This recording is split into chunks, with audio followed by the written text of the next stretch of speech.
வணக்கம். தமிழ் திரையுலகினுடைய ஆரம்ப காலத்தில் முடிசூடாக மன்னர்களாக திகழ்ந்தவர்கள் 2 பேர். ஒருத்தர் எம்கே தியாகராஜ பாதர், எம்கேடி. இன்னொருத்தர் பியு சின்னப்பா. இந்த 2 பேர் தான் அந்த காலத்தில் கோலோச்சியவர்கள்.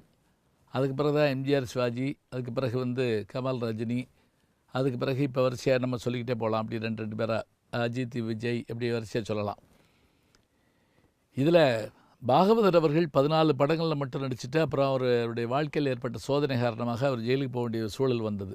அவரோடு சேர்ந்து பெரும் புகழ் பெற்ற ஒரு நடிகர் யாருன்னு கேட்டால் புதுக்கோட்டை உலகநாதன் சின்னச்சாமி என்கின்ற பியு சின்னப்பா தான். தத்துவ மீனலோசனி வித்வ பாலசபா இதில் டிகேஎஸ் அவர்கள் நடிச்சிட்டு இருந்தாங்க. அதில் இவரை கொண்டு வந்து சேர்த்து விட்றாங்க. இவர் கொஞ்ச நாள் அங்கே இருந்திருக்கிறாரு.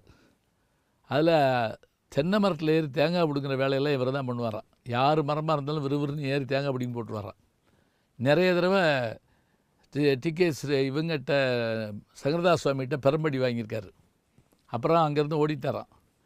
ஓடி புதுக்கோட்டையிலேயே பிரகதாம்பாள் அப்படிங்கிற தேட்டரில் அந்த நாடகக்குழு ஒன்று இருக்குது.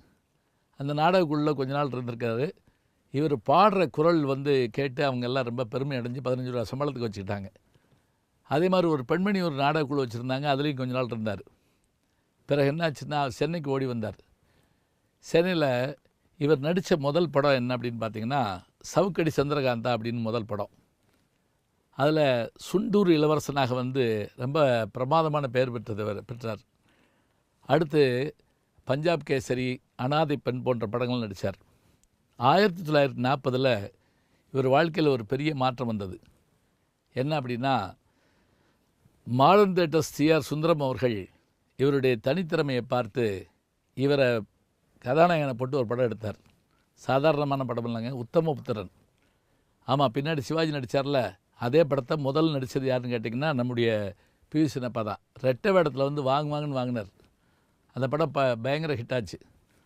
அப்புறம் மனோன்மணியம் சுந்தரம் பிள்ளை எழுதின மனோன்மணிங்கிற படத்தில் அதில் இவர் நடித்த நடிப்பு அது ஒரு பிரம்மாண்டமான வெற்றி படமாக வந்தது.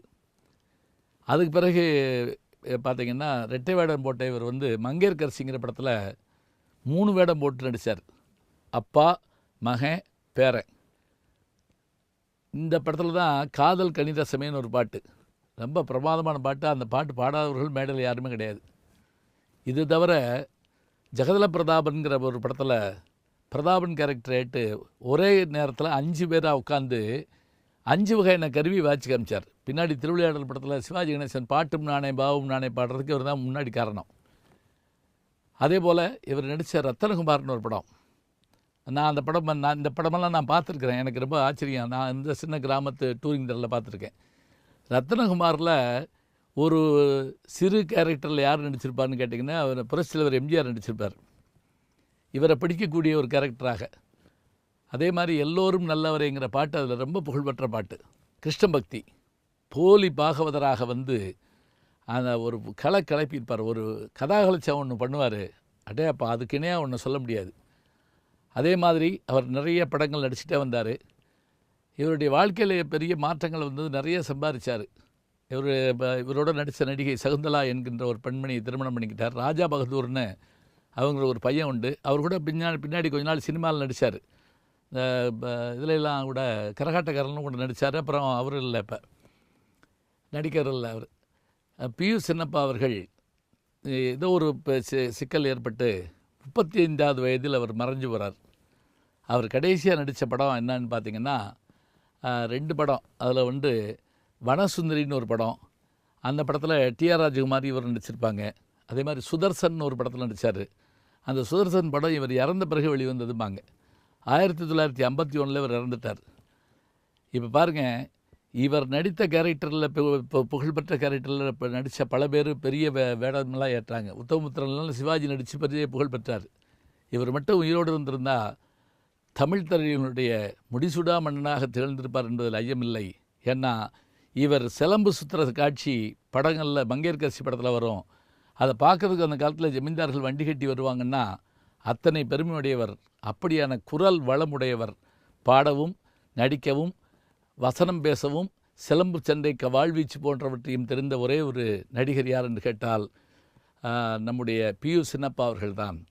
நான் ஒரு முறை வி.கே. ராமசாமி அவர்கள்ட்ட பேசிக்கிட்டு இருந்தப்ப, தவ நடிகை பூபதி அப்படின்னு இவருக்கு ஒரு பட்டம் உண்டுங்க அப்படின்னு என்கிட்ட சொன்னார். வி.கே. ராமசாமி அவர்கள் சொல்கிறப்ப அப்படி கையெடுத்து கும்பிட்டு, அவர் மாதிரி ஒருத்தர் உண்டா அப்படின்னு கேட்டார். அத்தனை பெருமை உண்டு என்று சொன்னால் புதுக்கோட்டை சமஸ்தானத்துக்கு இன்றைக்கும் அந்த பேர் இருக்கிறது. அத்தகைய பேரையுடையவர் நம்முடைய பியு சின்னப்பா அவர்கள்தான்.